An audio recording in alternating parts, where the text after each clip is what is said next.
And the title of this mini podcast is actually a quote. Everything is as it should be, because everything is as it is. Now, the first part of that quote is attributed to the Buddha. The second, that came from what I like to call the grasshopper. So we know who the Buddha is, but who is the grasshopper? It's that quiet voice inside all of us, the one that occasionally drops a truth bomb out of nowhere. Not just helpful insight, but a capital T truth, straight from the source. I gave that voice a name, the grasshopper. While some deeply spiritual folks like the Buddha seemed hardwired into that cosmic channel, the rest of us just get an occasional signal. Let's break down the quote. Everything is as it should be. It's a calming reminder when life doesn't go the way we planned. It helps ease the mind when reality feels hard to accept. Then comes the kicker, because everything is as it is. That's the grounding truth. Whatever is happening right now can't be any different, because it already is. Reality has arrived, and it's non-negotiable. Sure, you can analyze the past and imagine how things could have gone. That's useful for learning, but doesn't change what's already here. We don't get a rewind button. At first, this mindset might feel defeatist, but it's not. It's the beginning of peace. Some refer to it as dancing with the will of God. Think of it like this.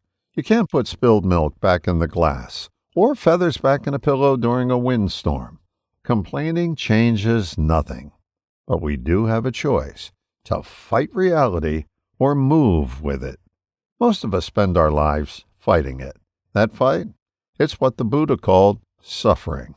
And the part of us doing the fighting? That's what we call the ego. The illusion that we're supposed to be in control. But control is just that, an illusion. We can't control the wind, but we can use it to fly a kite or power our homes. Now here's where people often get tripped up, especially with the word should. They mix it up with ought. Ought sounds like a personal opinion. There ought to be a law. But should, in the way the Buddha used it, points to something deeper, a law of nature, of reality. So how do we go from preachy to peachy? Start noticing how often you argue with reality. How much time do you spend resisting what is? That resistance feeds the illusion of control and leads to suffering again and again. And when others rail against reality and complain, you can listen, sure, but don't absorb it. Don't move into oughtville. That's a losing game. Be a sounding board, not a sponge. Here's the verifiable truth. People who accept reality have more options. Acceptance isn't giving up.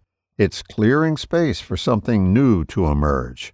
When your mind isn't jammed with complaints, there's room for creativity, for change, for possibility.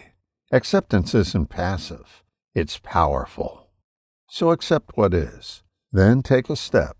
Then another. And don't forget to dance. All the best, John.